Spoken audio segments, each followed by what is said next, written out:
E aí, como que você está, Paty? Tô bem, graças a Deus. E você? Tudo bem também? Vamos iniciar então a série? Vamos lá. Posso Bom, começar? pessoal, vamos começar, pessoal, falando um pouco do impacto da igreja na sociedade. A Bíblia precisa de atualização? É um tema que está dando o que falar, né, Paty? Ah, tá bastante, né? Mas a gente vai entender isso com um panorama histórico da igreja, para a gente ficar mais a par do que aconteceu na igreja durante esses 2000 anos. Vamos lá? Vamos lá. Então, o impacto da igreja na sociedade. Então, o impacto da igreja na sociedade começou lá quando Jesus veio, ele veio para os judeus, né? O seu grande ministério veio para os judeus, mas os judeus não o receberam. Então, lá em João 1:12, fala que aqueles que não receberam, né, deu o poder de serem feitos chamados filhos de Deus. Quem que são os chamados filhos de Deus? A igreja de hoje, a todos que se convertem. Deus já tinha o plano de ter a igreja, mas ela era um mistério. Lá no Velho Testamento a gente não ouve falar nada sobre a igreja, totalmente um mistério, mas desde a eternidade já estava plantada dentro do coração de Deus. E lá, quando ele deu a promessa, lembra que a gente falou semana passada, né, Mari, sobre Gênesis 3:15, Salmos 91, que Jesus iria vir, iria esmagar a cabeça da serpente. Então ele veio, morreu pelos nossos pecados, e aí foi o impacto do evangelho, né, na sociedade atual, naquele tempo, e vem vindo até hoje. Porém, a gente precisa entender o contexto histórico para a gente poder entender o que vai acontecendo com a gente, com a sociedade, com a igreja.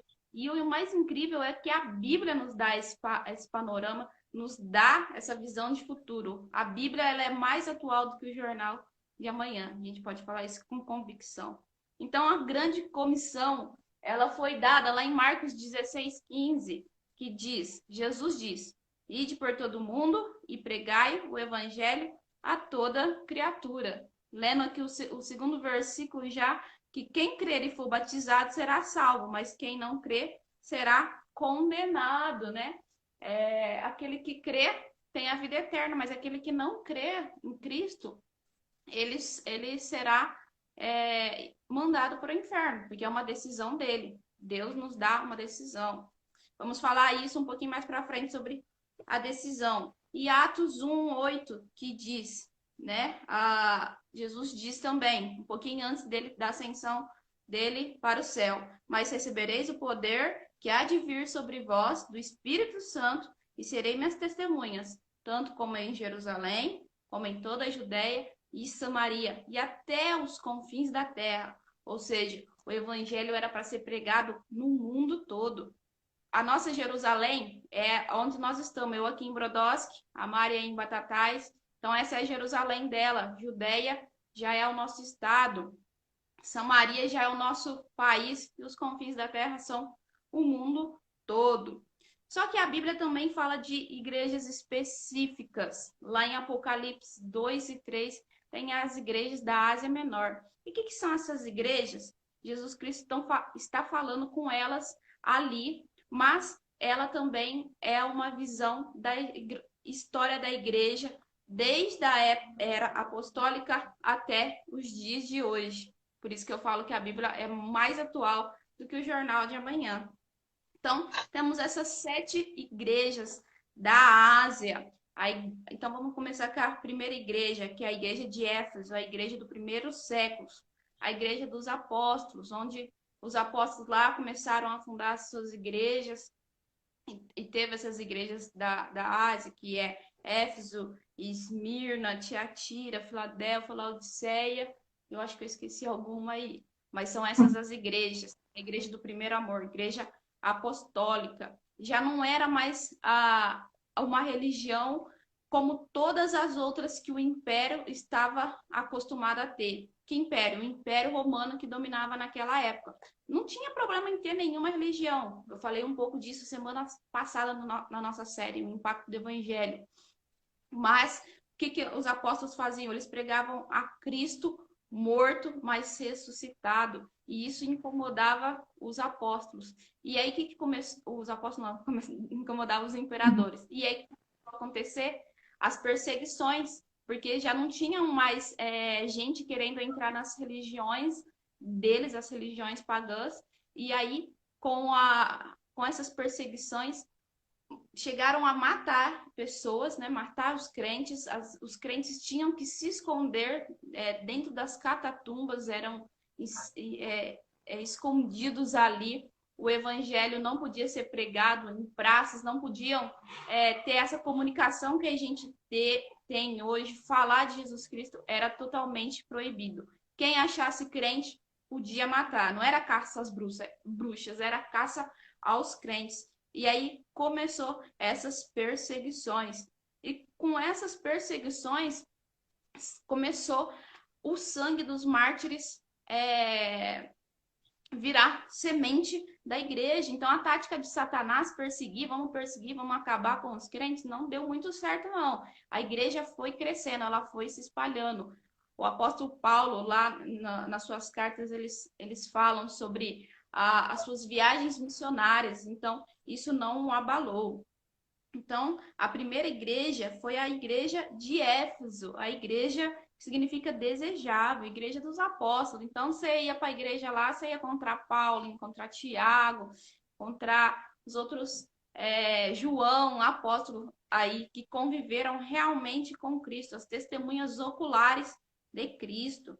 E depois vimos que passou a igreja dos apóstolos, veio a igreja Esmirna, que foi essa igreja que eu acabei de falar, a igreja perseguida, no qual o autor de Hebreus fala em Hebreus 11, 34 a 38. Eu vou ler aqui para vocês, Mari, que diz assim...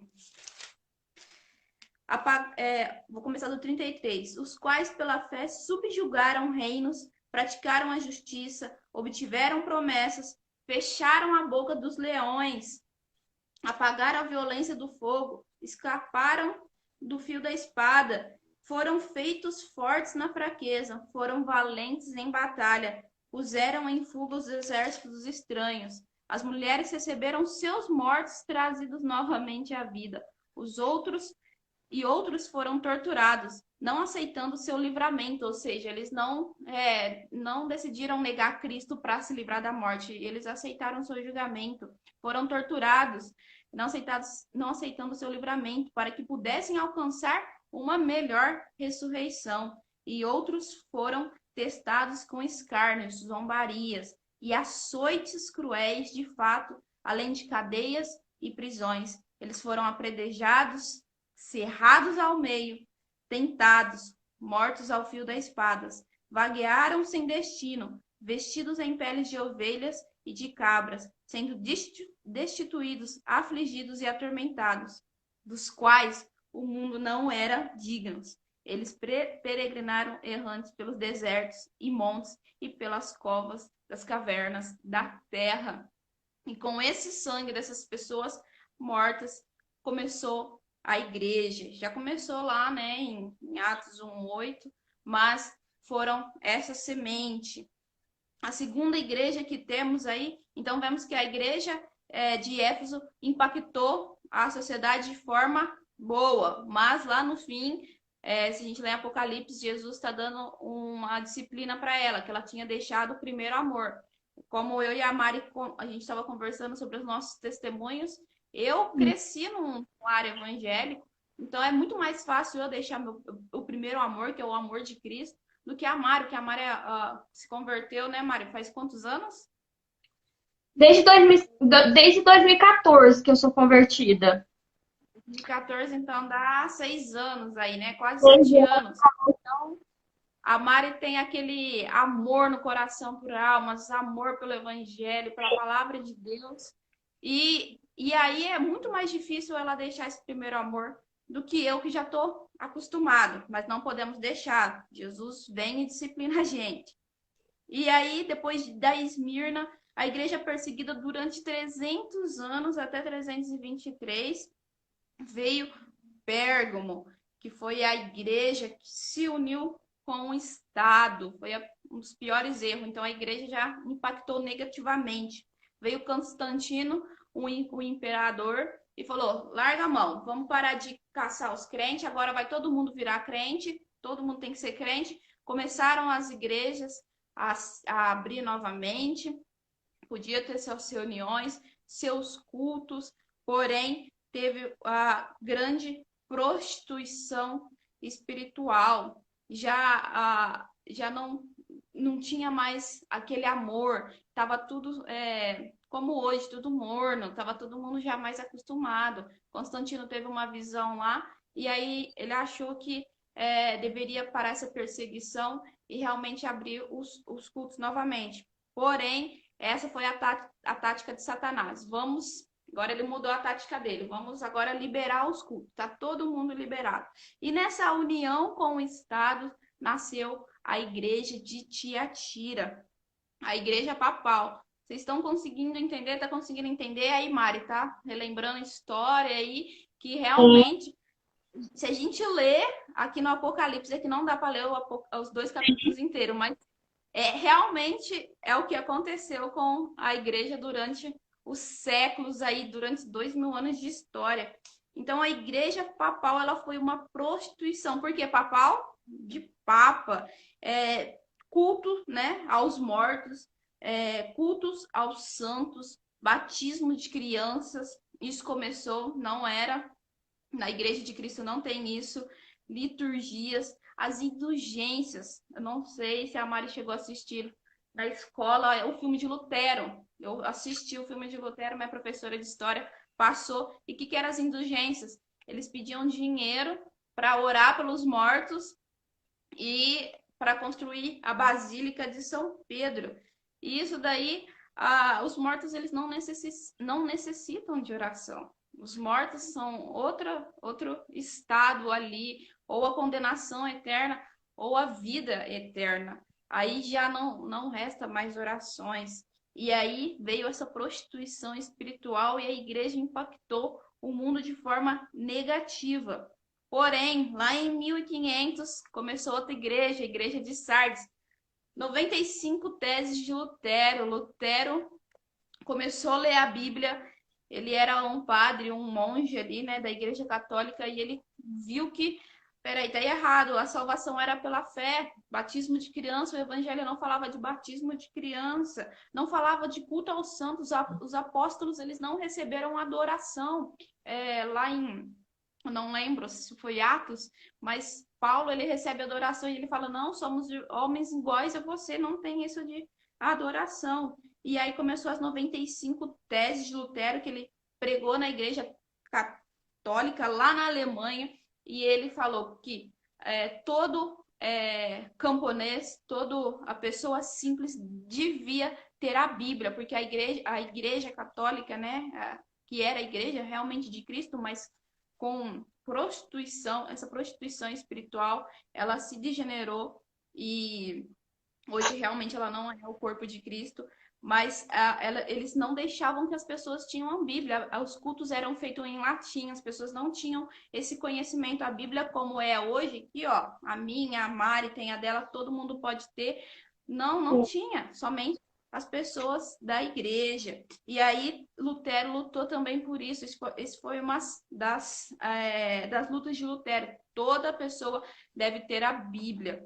E aí teve os reformados também, John Wycliffe, os moráveis, tantos outros, John Huss e Wittenberg. Wittenberg ele não foi um reformador, mas começou a impressão. E aí o primeiro livro foi feito nas impressões, grandes impressoras. Quem assistiu o filme de Wittenberg também está mostrando bastante, foi a Bíblia. E a Bíblia começou a ser esparramada aí pelo mundo novamente. Também teve Armínio e Calvino, outros reformadores, mas que também tem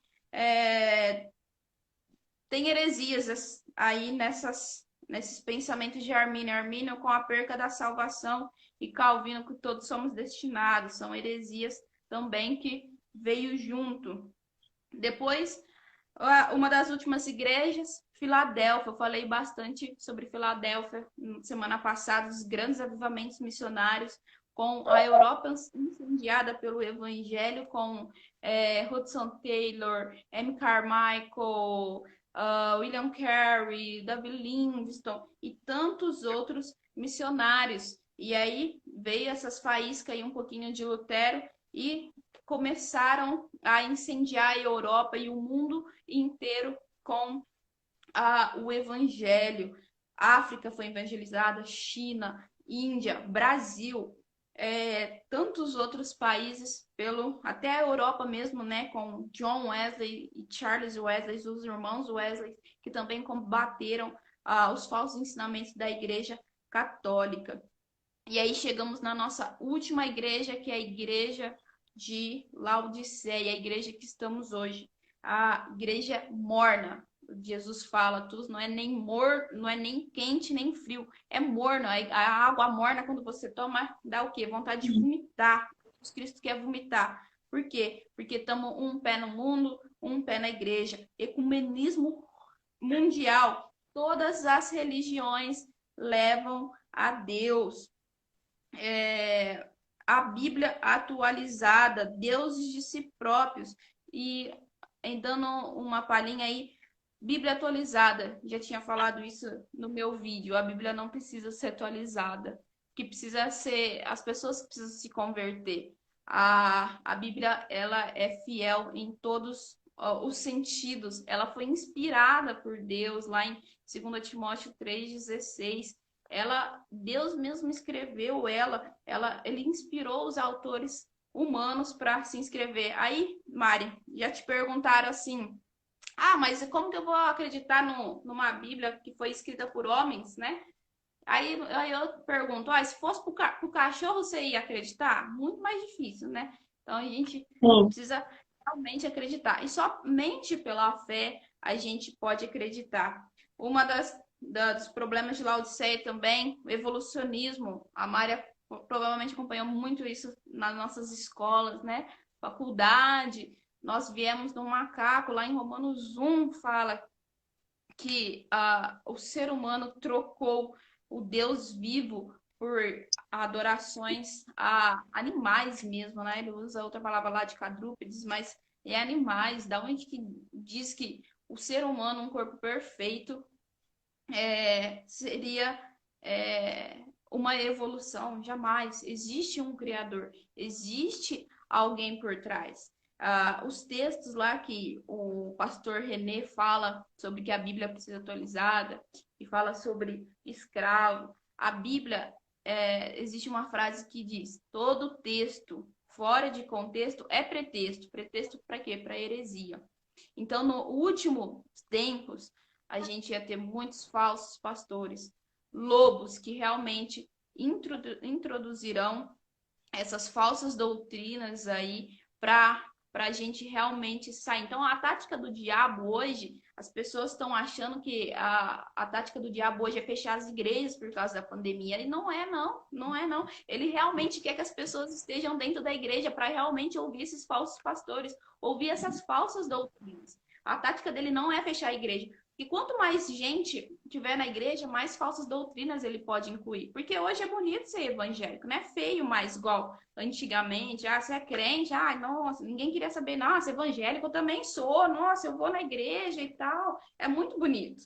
Ele quer realmente que as pessoas estejam dentro da igreja. Então, se engana que essa pandemia, que estão querendo fechar as igrejas, é tática do diabo para fechar. Não, ele quer elas abertas para realmente introduzir essas doutrinas desses lobos. E o pior, as heresias antigamente, Mari, como eu te falei, tem 27 anos de igreja. As heresias antigamente era o povo da igreja.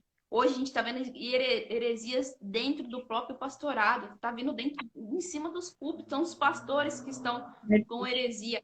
Heresias, Bíblia atualizada, desigrejados e tantos outros, deuses de si próprio, né? Hoje não temos uma verdade absoluta, todas as verdades são relativas. Mas a Mari acredita desse jeito e eu acredito de outro jeito. Então, é o que o ser humano quer. Mas temos uma verdade, e essa verdade está aqui, e ela não precisa ser atualizada. Ela é atualizada, mais atualizada que jornal de amanhã. Então, a conclusão é que estamos já no calcanhar da estátua de Daniel, que vamos falar no próximo domingo, que é o impacto da igreja, né, nos fins do tempo. Somos a última igreja, a igreja de Laodiceia. E o próximo advento, que é o arrebatamento. Será que estamos prontos para isso? Com você, Exatamente. Mari. Eu separei aqui também sobre a atualização da Bíblia, né? A palavra de Deus ela é eterna, de geração em geração. Não foi feita para ser modificada, transformada. A palavra de Deus é para transformar vidas, né? Para impactar vidas e trazer revelação do reino. Nós que precisamos ser mudados pela palavra de Deus. Pela palavra.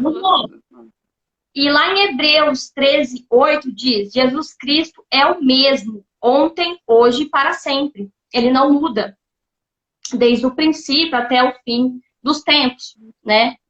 E uma coisa, assim, bem chocante, que a gente tem que se perguntar todos os dias da nossa vida, é o que a igreja, que é o corpo de Cristo, tem feito para que o evangelho seja um impacto na vida das pessoas, né?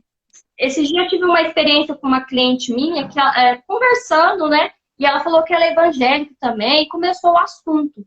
E ela falou, todos os lugares que nós estamos inseridos é um lugar para impactar vidas e trazer a glória de Deus. E é verdade, né? Nós temos que ter essa responsabilidade, mais que uma responsabilidade, é um dever nosso, né? Trazer o evangelho no meio que nós vivemos. Expandir o evangelho de Cristo. Ide por todo mundo e pregai o evangelho. Essa é a nossa missão. Sem brincadeira, sem mimimi, e viver essa verdade, que é a palavra de Deus. Ressaltando aí que você falou, Mari, sobre o versículo, né, que Jesus diz, eu sou hoje o mesmo eternamente. Em Salmos, eu não vou lembrar, eu acho que é Salmos 132. Lá diz que a minha palavra está acima do meu nome. Deus, ele confia tanto na sua palavra, a palavra dele é tão verdadeira que a palavra dele está acima do nome dele. É como se ele falasse assim, se meu nome não valer mais nada, a minha palavra vale, é ela que vale. Se eu não prestar, se não servir mais para mais nada, o próprio Deus, a minha palavra, ela é eterna e ela é verdadeira. Então, ele garantiu a sua palavra. Sim, é isso aí. Paty, quer deixar alguma mensagem final para o pessoal? Para o pessoal ficar ligado na nossa próxima live, vamos falar dos fins do tempo, né? Precisamos dar esse alerta, né, Mari? Tá? O tempo está se findando, está se esgotando. Próximo advento que realmente o arrebatamento.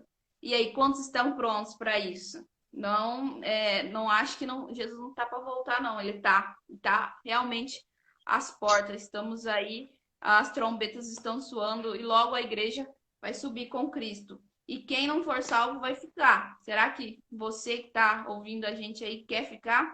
Tome uma decisão hoje. Hoje é o dia aceitável da salvação. E é isso aí. Precisamos acordar e entender o que Deus quer para nós e viver essa verdade e expandir o reino de Deus, né? Então, a próxima live, pessoal, fiquem ligadinhos. Domingo que vem é a última série, né? Né, Paty? Eu tô ansiosa, porque é um assunto muito, muito especial, né? Que é os fins dos tempos. Paty, um ótimo domingo. Muito obrigada pela sua participação. Um beijo, viu? Um beijo, Mari. Obrigado. Até mais.